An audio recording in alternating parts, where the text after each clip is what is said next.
Okay, well, hello everyone. It's a pleasure for me to stand here and speak in front of you. And I'd like to take the opportunity, first of all, to thank all of you for inviting me here, in particular Vasilis and Anais and all others who are doing all the work that we have a great time for the whole school here.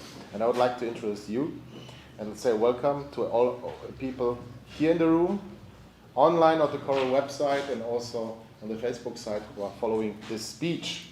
This will not be a classical keynote, as you probably know, that people will have a monologue for 1 hour and then we have a discussion on what's going on, but I'd like to do it interactively from the start and the beginning.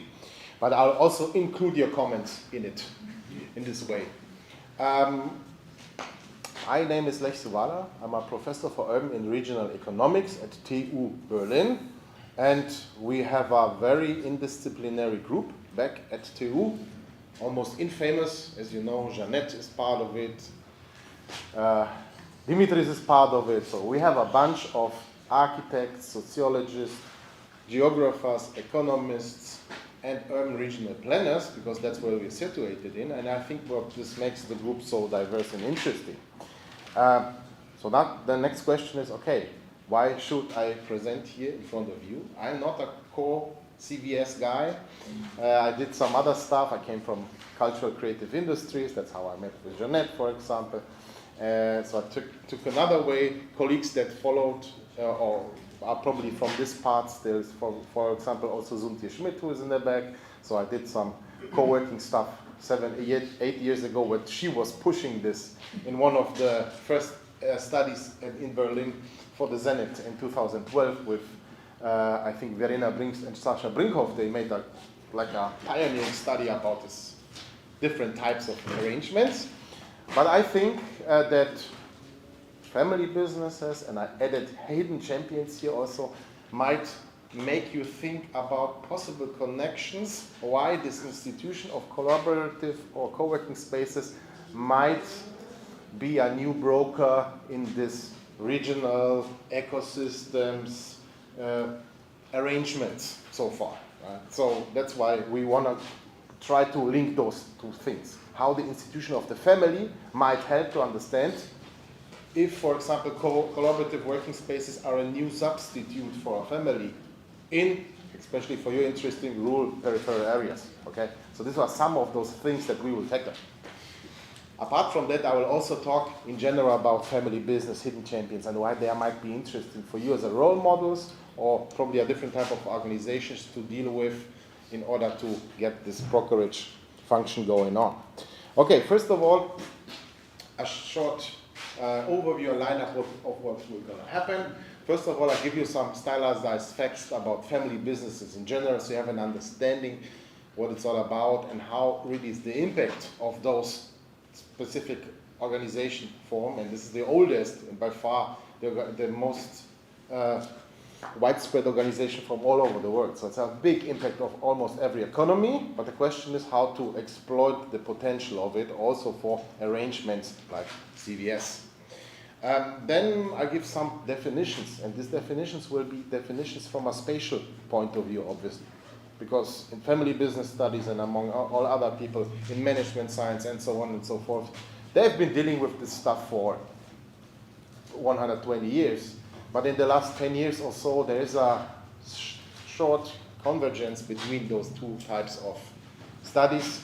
And we like to really point out the special points. And those special views, special points might be also interesting for you. For the management of those CVS, when you look at family business or hidden champions on other things. So I would like to draw some parallels in here. Then there will be an interlude of a little bit of a personal story, how I came there, and how it developed in the last 5, 6, 7 years. And then we come to some approaches where we try to link those family business ideas to CVS. This is the part B here. And then a final consideration. And I have more questions than answers for you, but I think I have a lot of food for thought for you in order to try to connect these ideas together. And in between, we will have then your feedbacks. I'm interested for that. And then we have an open discussion. So I hopefully try to be ready in an hour with the main stake until we get there. Perfect. First of all, I've already said a little bit about how we might link those issues, but do you have any ideas why family businesses, hidden champions, whatever this is, I'll talk about it in a second, might be interesting for you studying co-working, collaborative working spaces? Anyone with ideas? Yes. Yeah. Related to local community or region. Yes, yeah, exactly. So you have the family institution somehow embedded, integrated, rooted, as our colleague was telling yesterday. What else can you think of? Please. They might have special resources available that they want to share or that they want to offer. Exactly. It's somehow a bundle of specific resources that they deal with. Yeah, that might be interesting also for CBS. What else? Please. Yeah, for example, I interviewed one of the spaces and what they said was very interesting because my project is about location factors, why you are choosing. I asked them why you chose this location, and they simply told me that because it was my grandmother's, so we wanted to make money out of it, so we turned it to something very modern. So co-working after COVID has been very popular in Europe, so that's why. Yeah, interesting. Probably a different life cycle model. Yeah, turning old patchwork families to patchwork families, co-working spaces. Is this something that we want to follow? I don't know, but might be interesting to think of. Anything else? Because of the great majority of businesses in Yes, this location. exactly. Think about if you have a problem with succession, who's going to be the next one? Because people, if you think about places like even this here, the next generation, if you need to take over, you more or less would have to stay in silos, for example, in order to run the whole company. Many of the next generation don't want to do it, So people trying to search for new people to run the company outside of the family, This is a patchwork type of, or probably concentrated in a collaborative way, or whatever. Okay. So you see, there are some links, some bridges that we can build, which might be, the whole thing might be interesting for you. Okay. Before we get there, some stylized facts about, and some numbers, since I'm an economist, I don't have to tell you about this. Okay, here you see some of family businesses, probably some companies that you think family businesses, some are more obvious than others, but also to give you a little bit of the magnitude of the idea. So, Lidl. Lidl is 150 meters if you go that street. There's a subsidiary of Lidl. Lidl is owned by family, Schwarz Group. It's in southwest of Germany, Baden-Württemberg. And you see it had, in 2020, 500,000 employees. And it has a revenue of 125 billion euro. And if you like to compare it a little bit, the biggest company worldwide that we will talk about, also family businesses, is Walmart. It's at 450 billion, roughly. The GDP, the regional GDP of Attica, the main region around Athens in Greece, has 80 to 90 billion. In order to give you a number how big those companies might be. Yeah. This is the last numbers that I get. And you see Bosch, and others. When I looked at Greece examples, there is the second biggest company in Greece is a motor oil company, where Coral, by the way, is a subsidiary of them. They are, I think, number 8 or something like this, so also it's a funny accident in here. And, they have controlled by this Vadijonas family that I'm sure that people of you here from Greece are familiar with. And there are obviously all other great people in Greece who push this family business evolution. And this guy here up there, this Onassis, right? So it's very interesting because in the 1950s, 1960s, where most industries all over Europe were nationalized, he had a very specific way in order to get things running. So about his ship fleet, then about Olympic Airways, and all other businesses, whale catching and all that stuff, which from nowadays perspective was, of course, a little bit difficult. I don't know how disputed he is in Greece, but yeah. Especially with these companies of this size, Yes. family owned is when the family close links. I will talk about it in a second. Yes, this is just an overview. Yeah, that's a very good question. What does a family business means? How do we define it, and so on and so forth. Anyway, so this is just a first snapshot for you in order to have an idea what's going.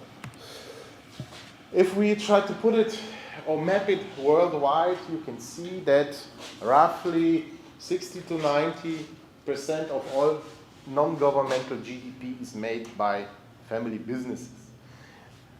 You see, roughly it comprises up to 95% of all registered companies. So it's like a big chunk, and this is your good question. Where do we start or where do we end? What does it mean? Employee-owned, family managed, and so on and so forth. So what it's all about, where do we draw the the red line? Okay, so this is the next question. But you see, it's out there, and you have some numbers. And I'm just taking the former triad of North America, Europe, and Asia here, for example, into account. And you see that these numbers are striking. If we look, for example, in North America, 80 to 90% of all companies. When it comes to GDP and the workforce, the numbers are a little bit lower because we have those big stock IPO companies, which would diminish the whole percentage. But in general, it's a big issue. Okay. The next thing I'm going to present to you is an own database that we just trying to set up at the moment with colleagues in Mannheim. So we have a population here of 30.5 million companies that we try to map in 138 countries. And what is striking is the first one that there's a big lack in Africa, because for this query we said we need 50 observations per country, otherwise we don't take it into account. And we have specific numbers of revenue, assets, and employees that we want to employ, because if we would put this on every family business, there will be a blue map, okay, all over the place. So in order to give you the mid-size family business a little bit, you see, with fewer exceptions, it's a dominating form all over the place. The few exceptions, you can put it in two groups of countries. Group number one are the former Soviet Republic, CIS, Commonwealth of Independent States, Kazakhstan, Uzbekistan, Belarus, and others, where you have still a strong centrally driven government, where family ventures are pushed to the side, despite they're probably informally there still. The second group, where the relation, when it comes only to the sheer number, I'm not talking a revenue or employees, this is a different issue that we didn't claim that far so far, because it's in the end, the idea would be to set up an atlas of family business geographies or something like this, but it's very interesting. Are the so-called states which has a intermediate function between supranational economic regions. For example, probably it is a tax haven, or it has some kind of trade position. Interestingly, a very low number when it comes to the sheer size of companies, family versus non-family, is Panama. And you can think about why is this the case, because this is what we call, like, I don't know, Briefkastenfirma. What is the English, do you know? Tax haven. Yeah, so you have those small companies that basically exist because of this. Yeah, okay. Another thing is Belgium, also below 50%. Why is that? Because there are a lot of representatives, subsidiaries of companies in Belgium, because there is the government. Interestingly, for example, in Croatia, you have also something like this, because all the people in the Balkans, this is the bridge to the EU while making business and so on. So there are some of those things as well. But in general, you see it's a pretty strong dominance of those firms, and even if we move them to a mid-size part of it. Okay. Quick question, like when Sure. you were talking about tax havens, were you referring to shell companies? Or? I would say that, you heard about the Panama Papers incident, and you can look a bit. I think I don't know if we have. I think the Cayman Islands are similar, south of Jamaica, which makes up. So, and you have we can go down to some specifics. So, for example, Isle of Man or the Channel Islands, Jersey and Guernsey and things like this. You find also a big proportion of those companies You know, of course, the database is limited to those companies which are report also. Of course, so it's not a thing We that. call them in German post. Yeah. That's why he's making the sign, you know, they just have an address there, but nothing else. Yes, exactly. That's shell companies, English term? Shell company. Yeah, no physical. And also London is a big one. For Absolutely. If we would go to the, yes, that's the next step. Absolutely. If you would go down to the national or the regional level, this will also turn out that we'll see, okay, so if you probably mash these things with a world city network, financial cities, you get the same, or an interesting picture where you see, okay, that suddenly in states, in cities, the share of family businesses drops down, and this is why it becomes interesting for the peripheral view that we'll talk about later. So that's exactly the right thoughts here. Perfect. As I told you, family, the biggest company worldwide when it comes to revenues, employees, the Walton family-controlled Walmart, you see, it was not successful in all countries. It was in Germany, for example. They didn't make it, was driven out, yeah. And if we put up together the 500 biggest family, or even the 750 biggest families worldwide, you end up with numbers. For example, for the 500, it's 7.2 trillion, which is roughly double the size of the GDP of Germany. Or if you're 750, you came up with 10 trillion, which is half the size of the US company. So, you know, only those 750, so it's a big stake. So family does not necessarily mean small, micro, even if the majority of those companies like this, but also big conglomerates that are controlled by the family. We got to this definition soon. What is also interesting for UKs in particular is the following fact. It's about the long lifespans. And that's why a lot of those firms are in places which are rural now, which were probably industrial centers back in this, but they are rural now. And it is the backbone of a lot of regions in Europe in particular. And there are various cultural, historic, infrastructural, administrative, and so on reasons why it lasted in regions longer than others. But this is the interesting thing that, you know, if we only take the top 500 family business in Germany, and then we make a median or an average, how old they are, it's 101 years old. You know? Now we have a very interesting definitional point here, that this locally rootedness is also taken from the fact that these families or these businesses are so long in business, you know, so they reach out for those resources. They are so spatially deeply rooted. And as we know, space as a driver for heterogeneity, this makes one interesting thing that you might also think about it, how to root those CVS in those peripheral spaces. Because I think there might be the new agents that might substitute family functions, probably, I don't know. You know? So this is another thing. Interestingly, the geography is highly skewed.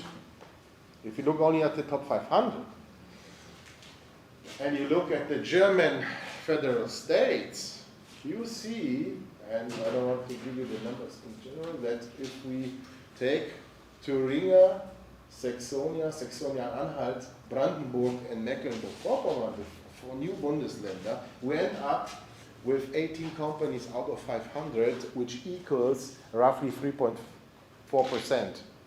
You know, so in former socialist state, that's why Germany is an interesting take to look at, because a country where we have both systems until 1990s, that it takes its time until it's cultivated.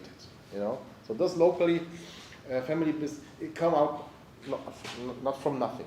If you look at the shares in the Bundesländer of the East, it's higher even than the West when it comes to the sheer company size. But in the big segment of the biggest ones, it's highly skewed.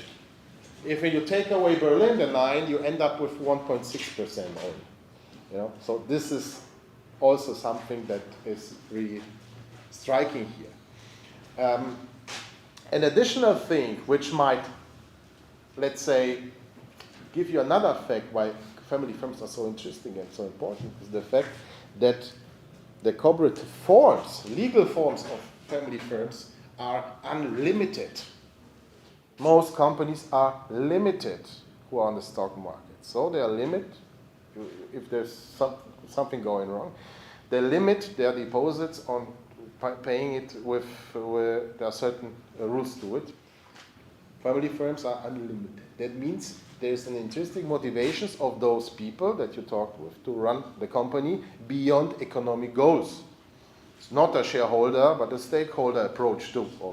You care for your employees. You have all transgenerational commitment to people, to families that work for you. I'm pretty sure that happened here also, for example, that space, which was a family company, as I learned from the lady. Yeah. So it's a different. Anyway, this might be interesting for you, and another sign of this spatial and stickiness, the roots, how it evolves. But it needs time, it needs a generation. Okay.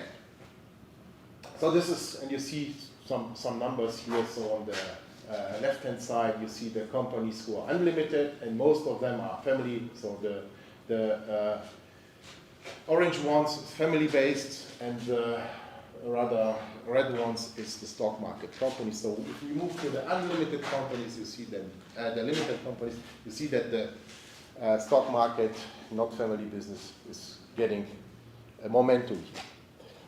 Okay, now let's move to hidden champions, because hidden champions is a specific segment. Zulfie, please. Yeah, I'm sorry. The top 500 companies Yes. that you showed us, Yeah. is it limited or unlimited mostly? The one before it doesn't matter. There's no distinction between the legal form. Yeah. But wouldn't that be interesting? Absolutely. To understand the share of external Yes. Money coming in. Absolutely, yes. I think there are statistics with regard to this, but probably for our purposes here, it's not the striking point. Absolutely, good point. Thank you. Can you explain why you consider that an unlimited company has a stronger? I mean, I consider that family business owned have a stronger impact and more attention to the Yes. But why an unlimited company would have a greater incentive to treat better their families, their workers? Absolutely. That's a suggestion. Yeah, there's a suggestion and proposition of mine that I think it's a hypothesis. Okay. It's not tested yet, but from an intuitive point of view, I would say, and that's what I experienced in the interviews that I did in the last 10, 15 years with company owners, family-based, always that, this is what they care for. It's very interesting because, and I'll show you an approach later, how I approach the family business and what I can get from them. Because they are mostly people who run, female or male, doesn't matter, the company generational-wise. So you don't have a manager, shareholder-wise, that changes every 5 years, but you get all the story for the last 40 years. So there's a commitment.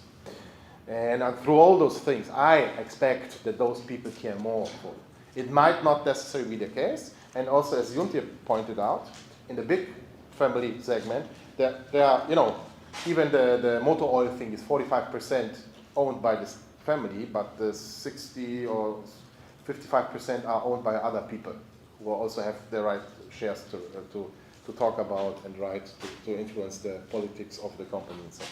But this is a suggestion that I think there are certain ideas and points that make family businesses special.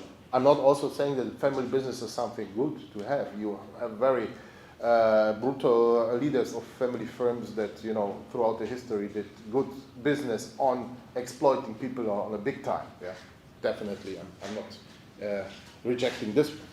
Anyway, okay. An interesting point here, which also has a geography behind it, is the family or the hidden champion idea.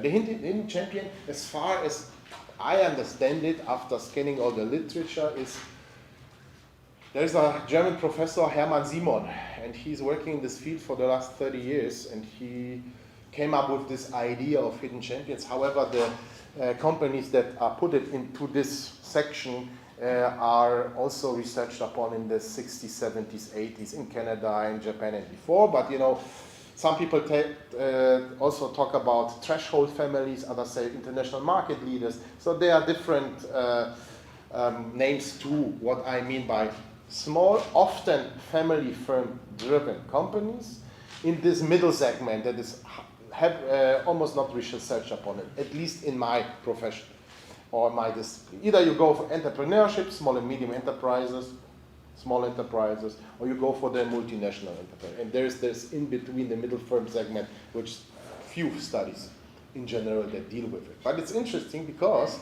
the hidden champions are now taking up on those characteristics of family business and link this local rootedness to international excellence. Okay, so they are niche leaders, top 3 on the continent or worldwide. So they are juggling a little bit between the local and the international resources. This is what they do.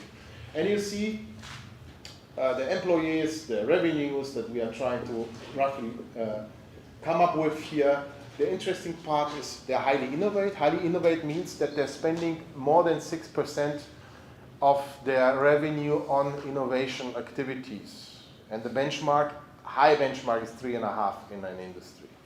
A second thing which is also interesting is the high production depth. Normally the high production depth is now 20 to 25 overall industries. In the industries we are really highly vertically integrated, you have 50%. A lot of hidden champions come up with 70%. So they are independent of any deliveries from outside, which might be a haven, or they source locally often. Also interesting probably for CVs or interpretation of it. And they are hidden because they are deal with B2 business-to-business activities, so it's not seen to the market, unlike, for example, unicorns or gazelles, who are very strong, very fast, or consumer-oriented platforming start type. Okay. And then you mentioned innovation, like because and I don't know if you're gonna cover this later on. Yeah. But that was, one of the questions that we had is like for instance when I was doing my MBA and we were reviewing a lot of case studies on obviously different type of businesses, and some of the conclusions drawn were that at the not big conglomerates or huge company family businesses, like smaller family business type, they normally fail because they fail to innovate because there's this attachment to their idea, original idea. So a very good point. Yes, this is always what family firms are. The tension that they had to fulfill. On the one hand, they might be the safe haven. Depends on also the lifestyle of the family. If you have a new generation coming up, they're coming up with these new ideas. But in general, there is this prejudice or rumor that these are not able really to innovate because they are stuck in persistence, lock-in effects on a regional basis, and so on. And it has been shown to a lot of regions, Westmünsterland, in the Ruhrgebiet area, by various authors, how family firm-driven concentration in regions have led to the fact that those regions demise and they fall apart or really. So this is an interior or a persistence effect which is not good. Yeah. So this is always the case. Okay. Now the interesting fact, and this is in red here, that also these companies are to be found in rural areas. And this is a link to you. And I borrowed the graphics from my colleagues here in Leipzig from Thilo and Lucas and Franziska worked also on part. So they set up a map how those hidden champions, and there are various databases. One is from Simon, another is from Bergveno, a third is from a colleague of mine, Jörn Block from Trier, and they map those things here. And you see, the more white the area is, the more urban or peri-urban it is, and the more gray it gets, the more peripheral or very peripheral it gets. And what they get out of it, first of all, that we have certain concentration of those hidden champions in states where economic, let's say, dynasties and political stability was better than in others. And they didn't have a system transformation, in particular in the south of Baden-Württemberg, in Hesse, in North Rhine-Westphalia, and Bavaria. If you would extend this map to Austria and Switzerland, you see the same concentrations in regions that are close to those in the south, interestingly. And what is also interesting is that almost every third of those hidden champions, it's headquartered in a small town in Germany. Additionally, if you add up small towns in the periphery, you come up that 1 out of 5 hidden champions is located outside of densely populated areas in Germany. Now, if you think about, okay, what can we learn from this? Why these are so successful in the periphery? And this could be a role model of also for understanding how probably CVS in the periphery might also work out like this. I don't know, just an idea to think about it. Okay, now let's come to a point where we try to sum up some of those stylized facts in a whatever type of definition, right? Family business scholars and all those people that dealt with ideas that, especially the middle firm segment, Mittelstand, family business, owner managed, family managed companies, what about the shares, and you can jingle back and forth. In the end, it's about the division of ownership and management rights that says if a family firm is considered as a family firm or not. There's a figure here that gives you, it's in German, but I can roughly tell you about it. The left part is you have ownership and management in the hands of the family. So this is really considered family. And the more you move to the right side, this falls apart until it's really not an independent company, but it's dependent on outside sources. You know? So this is our first approximation of what a family business is. So we can say, and this is really a definition that gets most of it, family business is a business where the ownership and family rights are united in the person of our entrepreneur, the family, and so on. Majority or minority is another issue, but this is more or less the definition. If you would go down to the micro enterprises, it's basically every company's family business. Now, interestingly, those companies' family businesses have, besides those local rules that I showed you, some other characteristics which might be also interesting for you as CVS scholars, which I will talk about when I give you a spatial definition of family business. So the upper part is mainly what we know so far. So it's dynamic. Now a social entity, not only a commercial, but also a social entity. That might make things interesting already. Controlled, governed, or managed by families. So this is what we talked about already. It's a transgenerational commitment. So that's about the long lifespan. What else do we have here?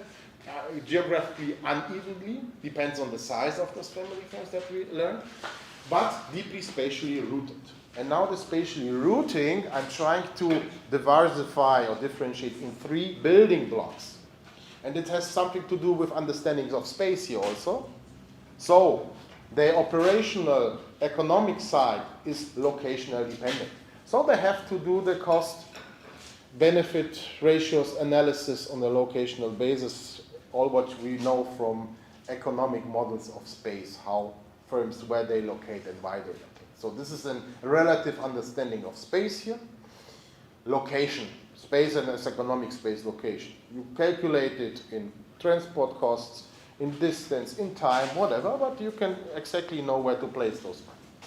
Second thing that is interesting here, that these family firms are bound with internal and external networks. Internal networks of employees, and there are different proximities. You move to the relational understanding of spaces, how to deal with it, socially, organizationally, cognitively, and so on. Same applies to supplier and customer networks outside of the firm. So this is a human HR spatial management type of completely different understanding, relationally, socially constructed spaces and so on. Plus, the third thing that is also very interesting for family business is a meaning of space not as an economic space or social space as a place, but as a culturally image-driven space, I name it landscape. House of the family, image, atmosphere, setup of workplace, and other things, you know? Again, a different understanding of space. Space is something probably appropriated, imagined, but not socially necessarily constructed, but as an atmosphere type of, okay? So this is what I come up with. Why can I capture this spatially deeply rooting of those families? Through different understanding of space, how this is attached to it. Just an understanding. We move this to hidden champions. The upper part we already talked about, innovative, high production depth, export-oriented, and so on. And now the interesting part is that they have the local embeddings like the family firms, plus the international excellence or international networks. You know? And then there are some concepts in economic geography about local bus, global pipelines, for example, global pipelines, and so on, where you can think about strategies, how these companies, and now think about your collaborative workspaces, if there are networks international among them, how this can probably work. Okay. Now, try to digest this. And now we move to a second part where I tell you a little bit about the story, how I get there as a geographer, economic geographer mainly. Despite I'm a guy that I did both geography and economics as a have 2 masters in this respect. That was me in 2012 to 16. After finishing my PhD, I was looking like a wanderer above the sea of fog, and okay, how can I approach family business? So I went there, and you know, it was not easy to find somebody because I was mainly in my field. Then one of those listservs that I used,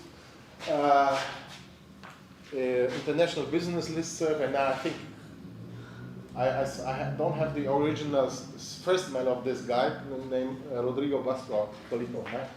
He immediately answered a call, and he was like, okay, I'm a family business guy, I'm looking for somebody who deals with regional issues. And he had already one special issue out there in one of those journals, and that's how we stick together. So roughly 5 years ago, until then, or from then, you see the whole idea grew a little bit, and we could have some conference sessions. There's an edited book last year that came out about this thing. And there's an interesting mixture of geographers, management scholars, economists, and so on. And the whole thing is developing. So we try to build a bridge between a spatially informed family business / hidden champions idea here. And interestingly, if we talk about this bridge, some of big scholars in both fields, you know, so I went to this family business conference in management, OIRAM, 3 times. Juan, probably we're gonna meet in Dublin next year. Yeah. Yes. So you know, so they have this special. This is a very interesting part here. Anyway, also great scholars in both fields reminded of why the family is so important, and even really hardcore regional economists like Walter Isar said. This is the lower application. Families are basic social organization that we need to understand, otherwise we do not understand capitalism at all. At the same side, Josef Astrakhan, which is a big figure in family business studies, he said, you know, if the family is not really embedded in its environment, cultural odds with it, it won't work, no business will work, okay? In other words, it tells us family embeddings through spatially rooted ideas is basically the building points that we deal with. Okay, I was telling you already about the fact why probably family firms or the middle firm segment might be interesting, because in my field, in economic geography, they really dealt with entrepreneurship, startup, small enterprises.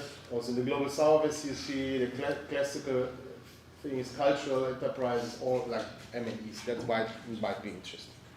Now, as you probably know, some 50 years ago, there was a resurgence of so-called small and medium enterprises, and in economic geography in particular, especially they found a new solution of our organizational type that has been forgotten for 80 years after Marshallian companies. And this is it. Where is it? Can somebody, and we have some people from that country. Sorry? Yes. Where are our Italian friends? Where is it? Yeah? What is it called?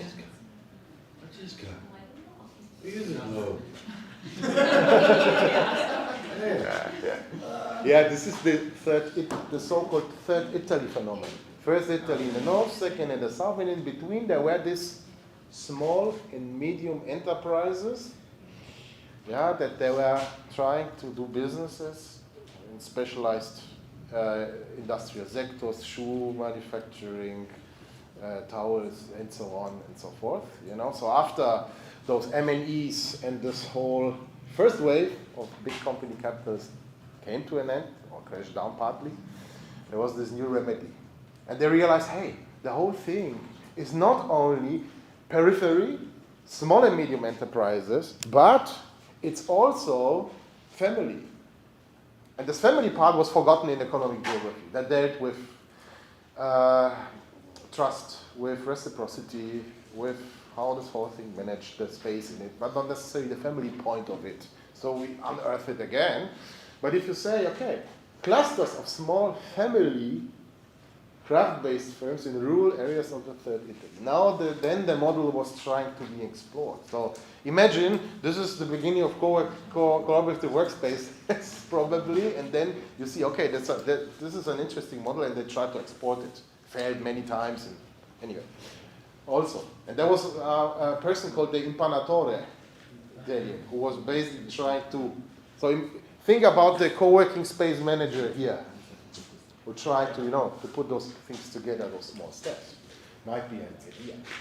And this, let's say, historically community-driven ideas of clusters, industrial districts, milieus, whatever you might call it, new production spaces, were then to found outside of these places too. For example, Henry Young, a scholar in my field, was talking 20 years ago about the called Venzu model. Now, I don't know if you're familiar with this.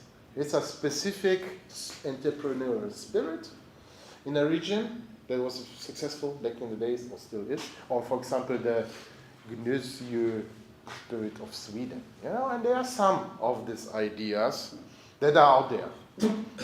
I thought it might be interesting if there is a spirit here in Syros as well.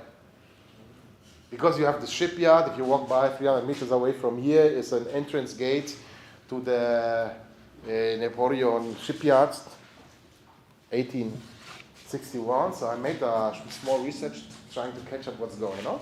So the upper left picture is basically the shipyards here, very close. Established in 1861.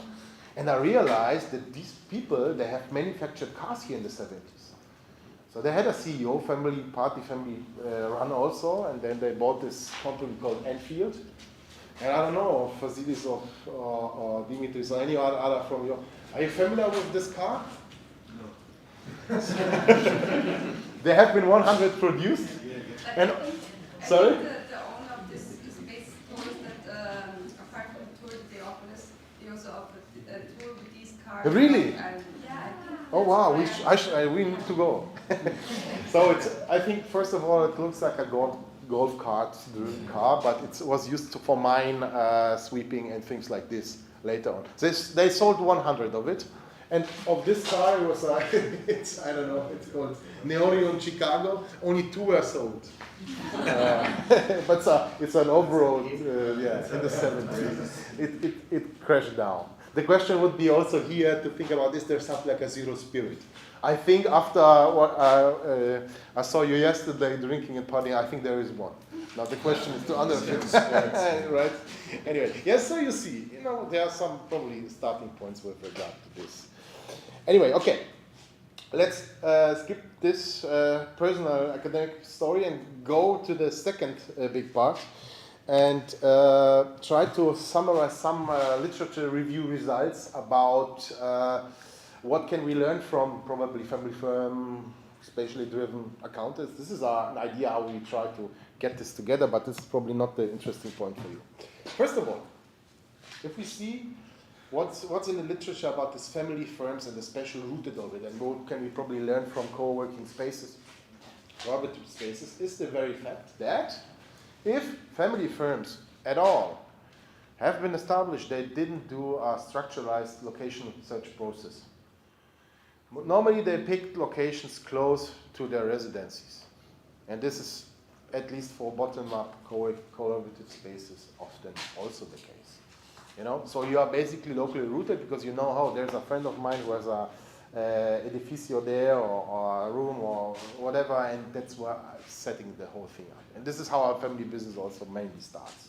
And this is also evidenced by literature in many cases. Yeah, a lot of soft factors, if at all.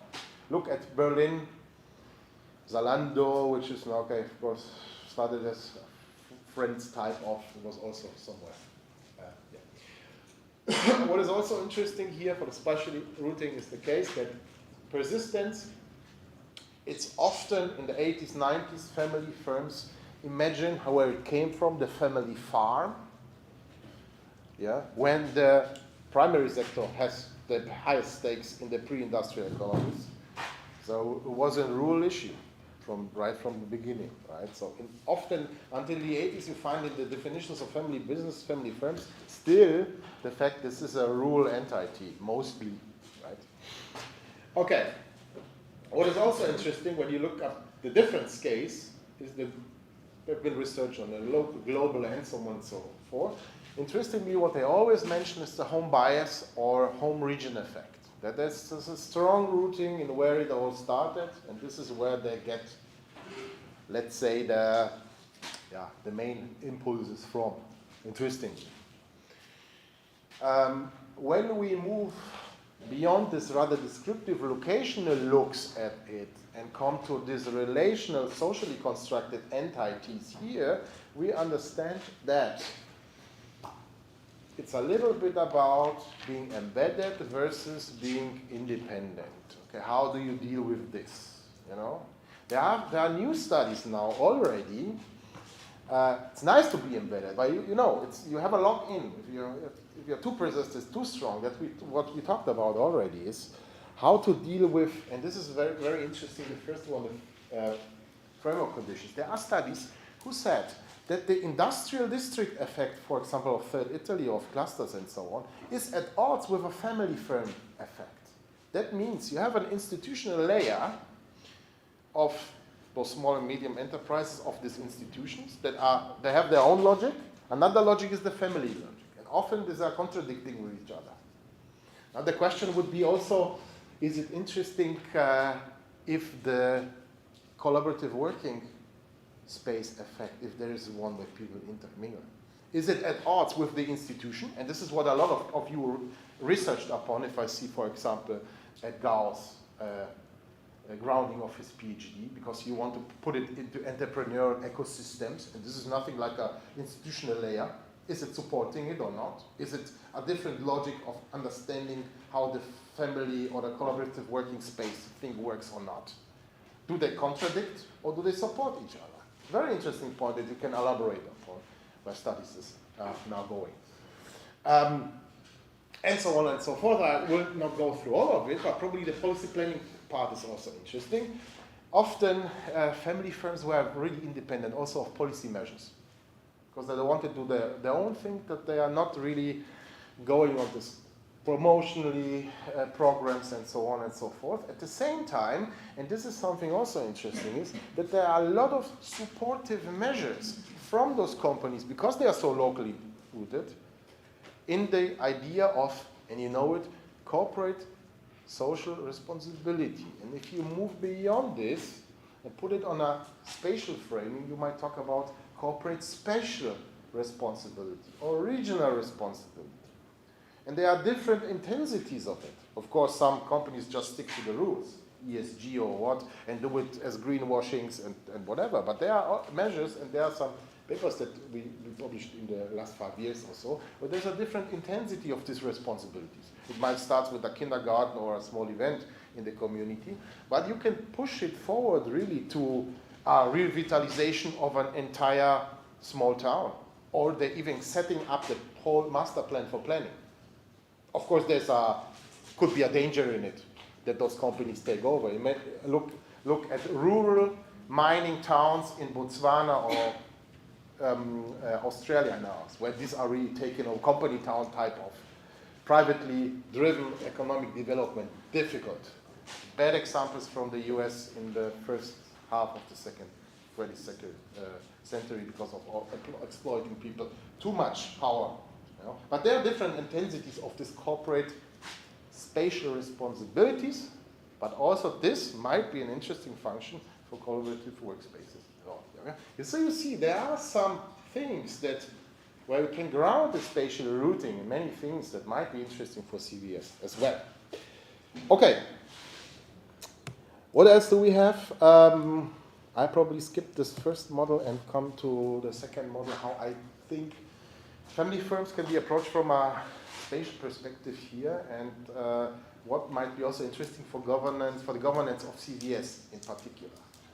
So as I told you from the definition already from early businesses, that I see the managing of a firm could be, or probably a collaborative workspace, might be a management challenge. And there's an interesting article that I put out with Jeanette in our book chapter, where we try to compare practices of innovation and incubator managers in technology park versus the ones of collaborative workspace. And you see, they care more for the individuals, where the other are more pragmatic of setting contracts up and things like this. Now try to think about, in this realm more or less, how can you use space in order to set up these management practices. And I'm come with the management of 3 different spaces. A relative space as an economic entity, and this is the locational issue. So you either concentrate things or you disperse them. You have to find a balance depending on costs, benefit ratio, and so on. You know? So this is the agglomeration economies of this economy's challenge that you have to deal with. And this is the beginning that even if you have a social enterprise entity, you have to be viable over a long run in order to keep things running. One spot. A second spot challenge is the challenge in social space. So you have to deal with those internal, external networks of employees. So I name it this one here, the interaction or proximity economies of this economies thing, you know. So this is another tension that you have to deal with, but it's a different idea of space here. It's a relational, socially constructed. So you try to push these people away in distance or bring them together. Space constituted through the relations per se. It's not there like in the other part. And the third one is the perception. So you play with immersion versus agnosia, which is blindness of all senses. You know, so this is the continents here. And also you have 3 different types of space. You might probably help you with how to govern those CVS in space, in rural spaces in particular, with its own specific ideas here. Okay, so this is one of those ideas. Now I'll probably skip these 2. What we are doing at the moment is there will be a special issue in 2 months in the former German Journal of Economic Geography, is now called Advances in Economic Geography, where we put out some of those points that I really mentioned now. There's another special issue in Review Original Research coming up. And I probably come to my second last slide. These are some thoughts for you now. What will we do with this knowledge here? And how can we transform it to your CVS? And one thing is that, I just skipped in the last one, there is something in family business studies where they talk about familyness. And familyness is a unique bundle of resources that makes the family different than others. So you might think about something like a collaborative workingness. So what is the special thing, the magic that happens within those spaces? How does it make it unique from other spaces? Probably, right? Another thing is that this is something that I put forward in the beginning is family, patchwork family. Is CVS the next step in a more individualized world where everybody's by itself, but don't want to sit alone, even if we are on this long table, everybody sees his work, but it's nicer to sit close by, right? Is this the next step of a life cycle? Think about also this industrial district versus family or the CVS effect. Are they contradicting each other or are they going in the same direction? And this is interesting when you talk about integrating those entities into the local or the entrepreneurial ecosystem or whatever you think about? Is this integration a one-way street, or is it a contradicting through other institutional layers? Or does it has its own logic, right? Bottom-up with top-down, and all other things that you can put up. You might think about so-called self-reinforcing mechanisms in those CVS. You know, in geography, we talk about agglomeration economies, proximity issues, but from other organizational studies, you know, for example, cascade effect, bandwagon effects. Are there any of these effects in those CVS that you can bring them to the fore, which make them unique than others, and which also make them spatially rooted?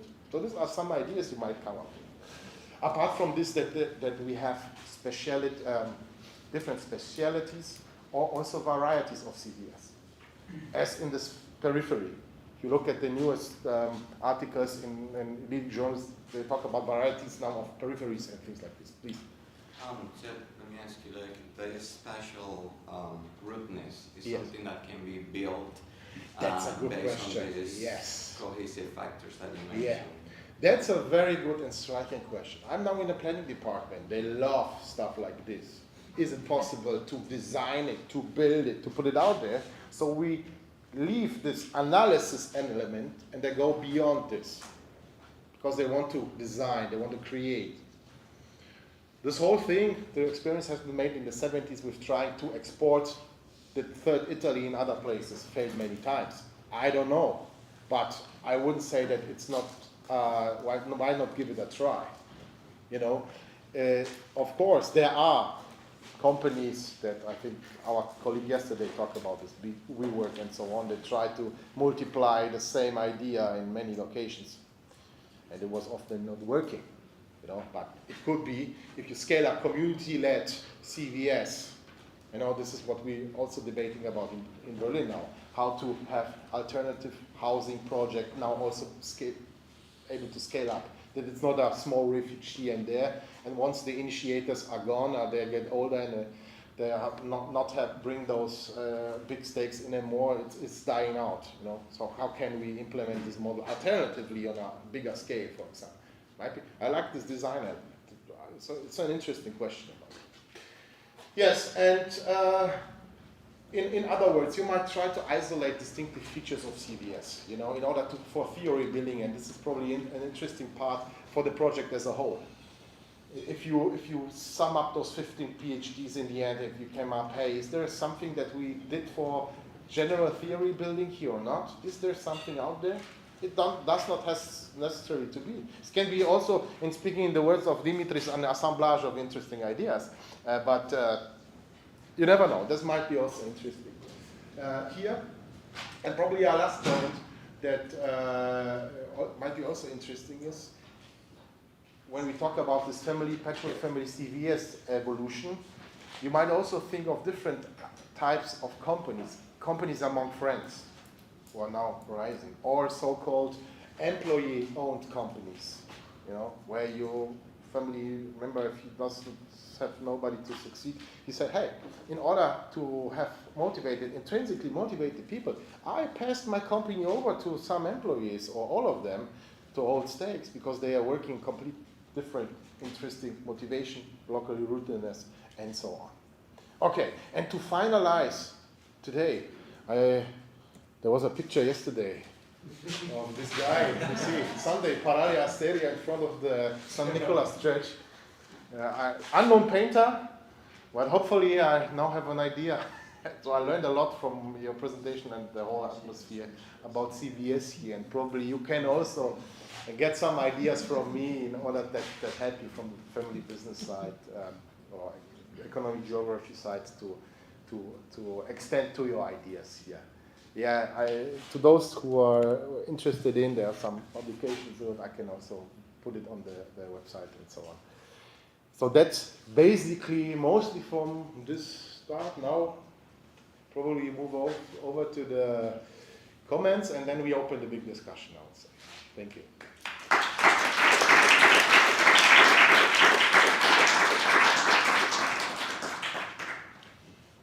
Yeah, thank you very much for your presentation. It was super interesting, and especially for me, I found it very interesting to look at the German map and see where the SMEs or the family businesses are distributed. And I think that's actually my first question, because we could see, okay, it's in Baden-Württemberg, it's in Bavaria, like already very strong regions basically, and they're a little bit more distributed.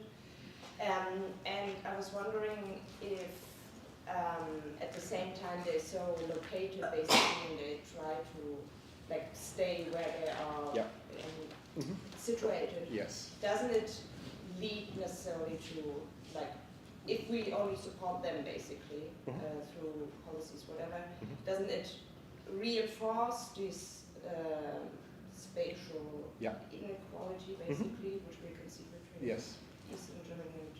Yes. Yeah, that's a very good question.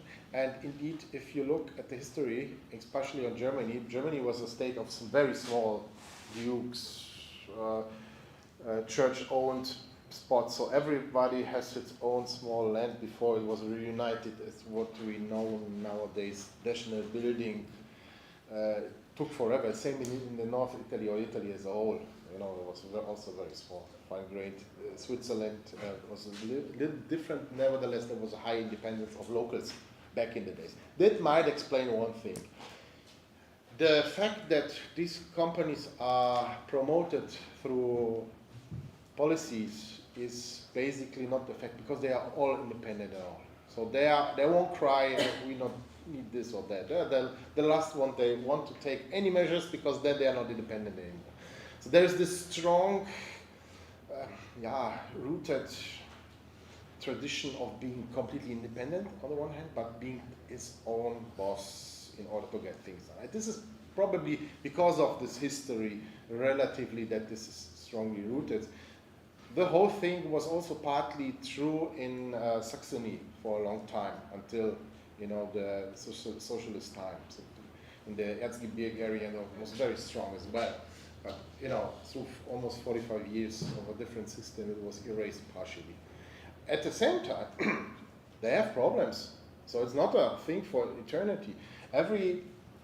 After the third generation, only I think every third family firm survives. So this is really a red line. And another problem is that you have family business, but you have also business families. And those business families, the youngest ones, they won't stay in those small places. They live in London, Sydney, New York, wherever. And now how do you manage this thing if you find somebody from your company? So there are new models necessary, and probably working collaborative, whatever type of things might help here, or at least experience made there in order to keep those things running, right? So that's second. But there's definitely a spatially persistence in there as well, which might flip to a lock-in if managed not in the right way. Yes.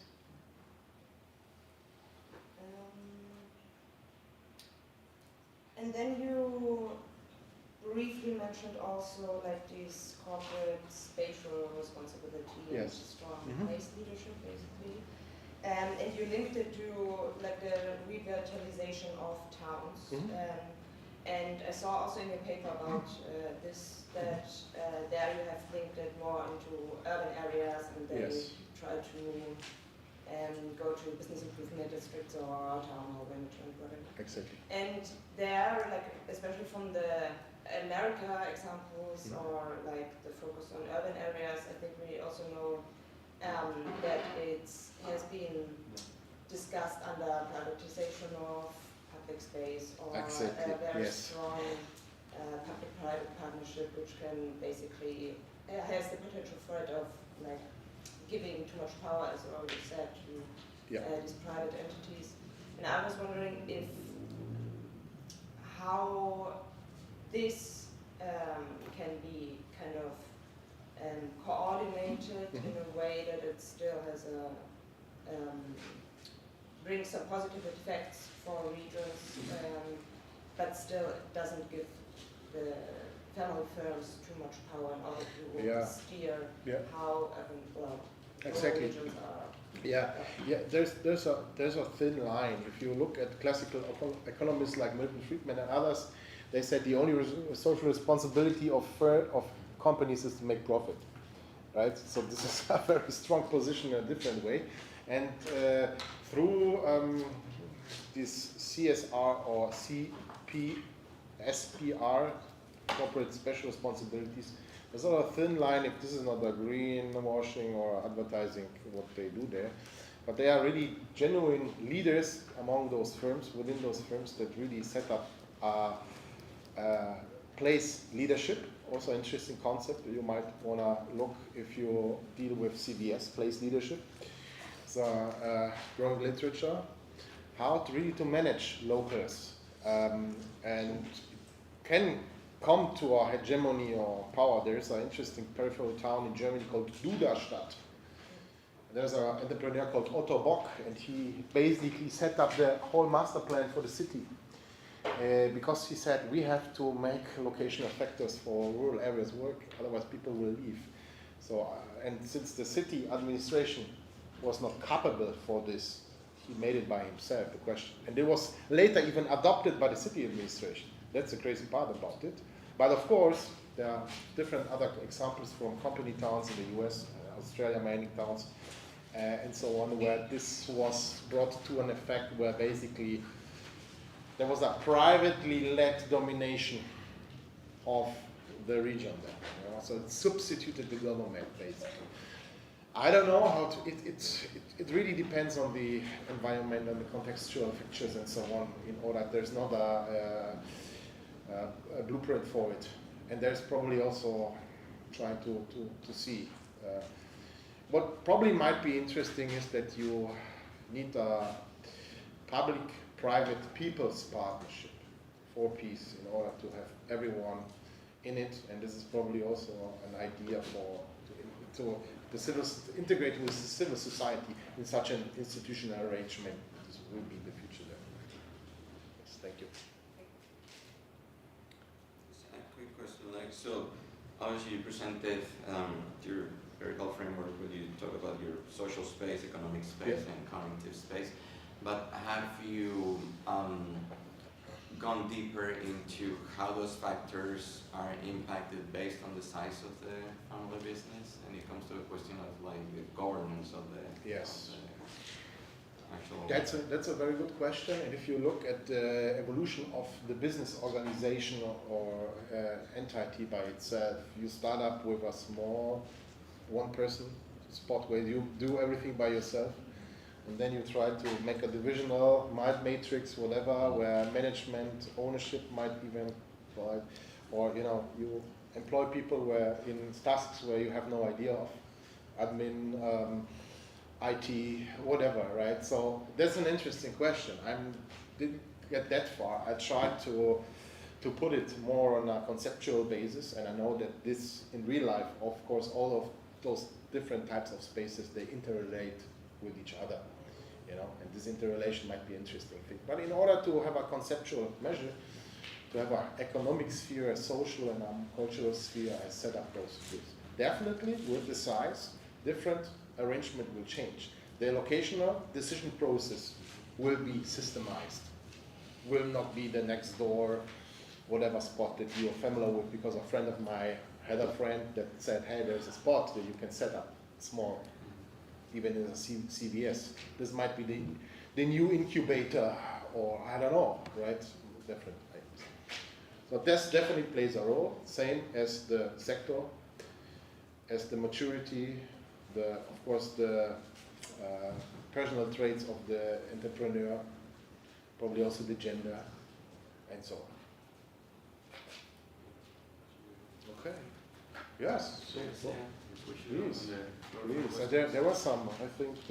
Yeah, it's more of a curiosity. I'm very curious whether you or your multidisciplinary group, because we're talking about institution of family, forever, but it's an institution that is evolving, that has been traditionally the one assuring certain things, and that it makes sense that, but families are evolving, the dynamics of the families are changing, they are not the only, so before you would say, yeah, the family is attached to the, and I'm not doubting anything that you said, but the group of people that met, the friends from the locality, the co-ops that are attached to the locality. So I wonder if there is any line of study of change that it evolves with the sociological change. Yes, there is one. There is one about what I earlier mentioned, business families.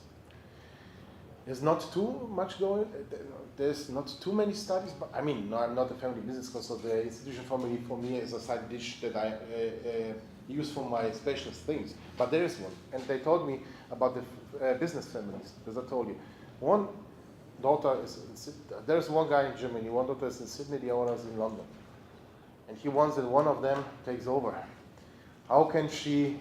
Of course, what they often do is that those people who then run the next generation of family work elsewhere in order not to be the boss right from the beginning, in order to understand how it is to be the one that, so they learn different processes at different firms, but they are basically not the top, and then they return.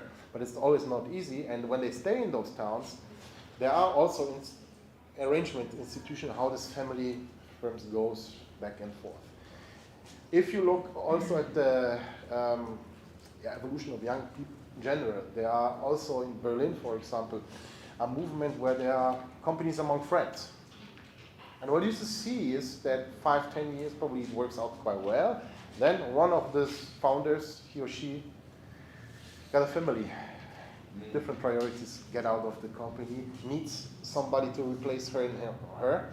So definitely, and there is, and this was also one of my main arguments here, that I think that CVS might be a real substitution for the institution of, could be, institution of the family as a patchwork family type of people that go together, at least for a temporary time period.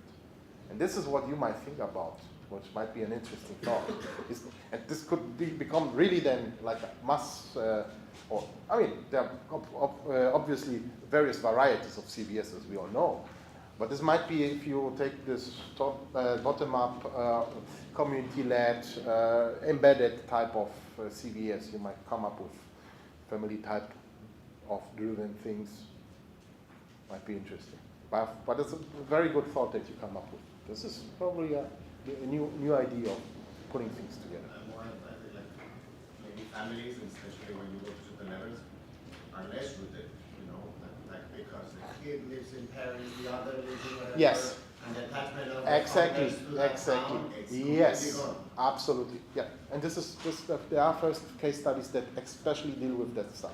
And sometimes it really happens also that those family firms are moved the headquarters to bigger towns, or what I've also had from case studies is that, for example, in the second generation, the son opened up a branch in Tokyo of a family firm because he had a Japanese wife and he lived there for a long time. Next generation, basically nobody dealt with Japan but him, so he closed the next year closed it down again. So they are going back and forth. And this setting up this or staying with the local rootness is also a different thing now. Imagine virtual worlds. What does it tell us about it? Is this necessary? There's a new discussion about the end of geography again during COVID pandemic times that we had one in the late 90s. Yeah, about the virtual organization. Yeah. There's the being there idea is substituted through being aware. If you take the socially ideas behind it. It's about attention, about having you here, no matter where you are, right? Is this the new thing that substitutes the being there or not? Nobody knows, but if people look at the quarter, at the workspace through metaverse or virtual things, it's a new perception that our generation is partly involved in, but the new is fully immersed in. I don't know. Things that we have to look upon it. Yes. I have some. Yeah. There's something. No.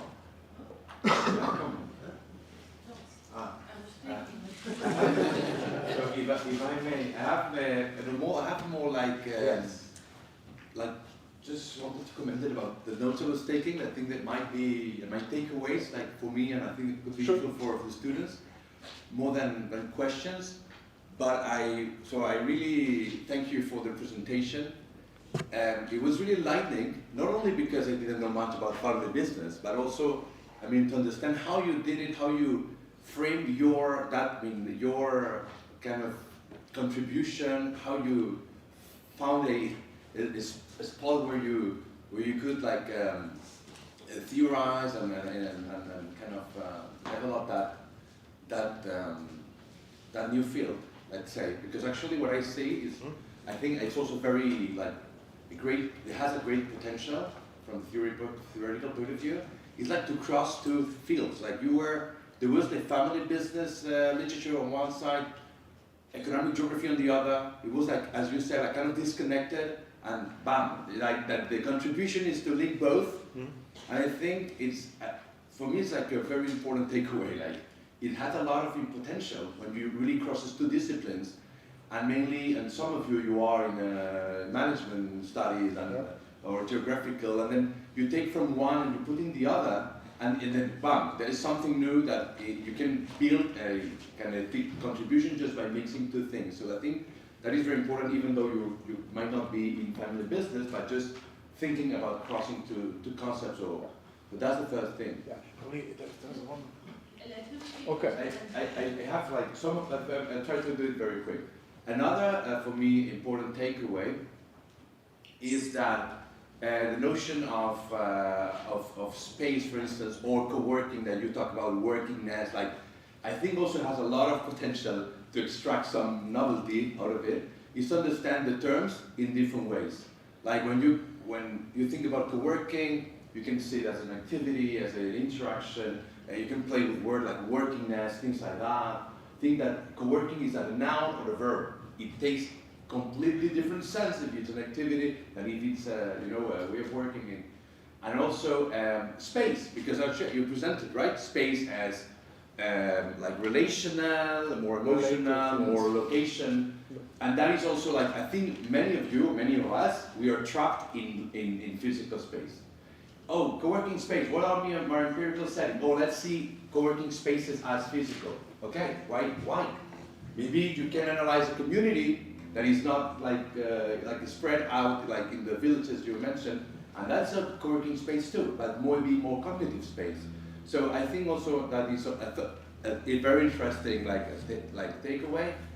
Another thing, I think I have another one. Also another thing also that you extract a lot of value from is the different scales. Like what is happening in the more local, the more global, doing like that. I think that also brings a lot of possibilities when you are changing the scales, like looking the family run, like more the family level, more at the impact at the local level. Also where the global pipelines are more at the global. So all this gives a lot of room to play, to research, to come with contribution. I think that's a very important takeaway too. And finally, also more empirically, from an empirical point of view, also what you mentioned about like the 30-30. Nobody was paying attention to that because maybe they didn't have, when you changed your way of your perspective, your glasses, then you see reality different. So maybe the 30-30 was not valuable before when you were talking about industrial clusters or urban development, etc. But when you change your glasses and you take these family business glasses in economic geography, then you see the reality different, and maybe you see empirical things that were not that important now. Suddenly they are super interesting. So for me, my personal takeaways, I think, are very Thank you. Great. So thank you very much, Lech. Thank you. Zutje had some comment. Yeah, I'm still thinking, but I also want to elaborate what I think is very important for the group. I think what really is very helpful is the different, like how you develop a scheme, a perspective, how you look into a particular field, right?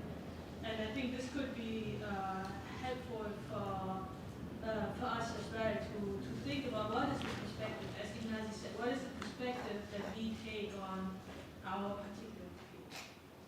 And that was one point. And another point is that I wanted to add something to your list here. Yes. And that is, what does it mean to be a family? What makes the family business unique? And I think there's maybe a particular regulatory system or institution, set of institutions, right? And that defines who's in and who's out. family, either direct or you married into it. However, it's the family that is the boundary.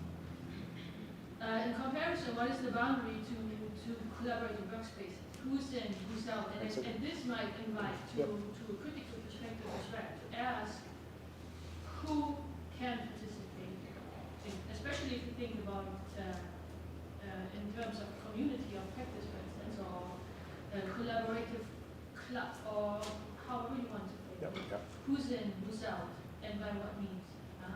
And I think this could invite, especially to critical perspective, to ask those questions as well. Yeah, thank you for a comment. I think that's so. Okay. If I can just add on, because I was thinking something similar to Sunte's point, Mm-hmm. is, and you mentioned it, this monopolistic or, attitude of a too big, family business, and the impact on, the barriers to new entrants, like if I'm a business entrepreneur and I want to enter a specific territory, I may not be welcome there because there's, this well-established monopoly. Yes. As we all know, there's always a dark side to it in every subject that we do. Yeah. Also with family, business and so on, right? Absolutely. Lock-ins, persistence, and exerting power in ways beyond on borders. Okay. I think that, yes.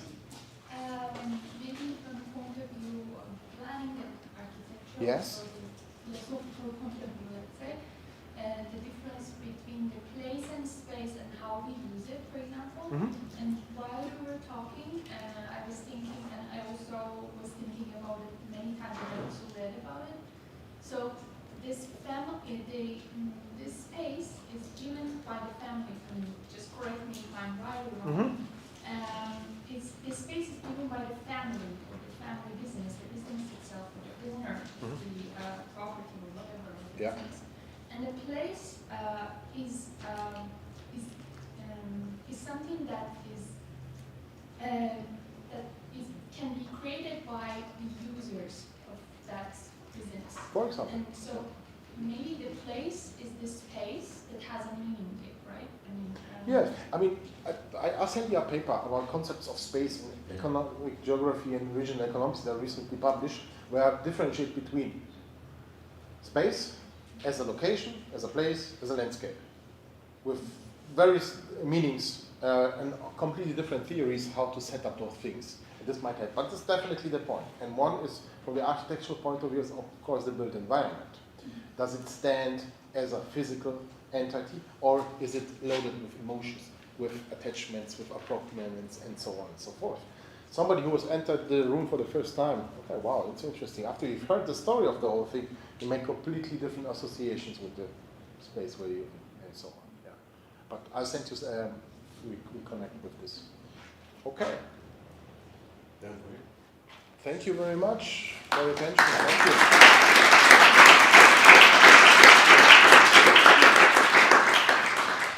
Great, fantastic. Thank you, Ignasi. Thank you for the comments.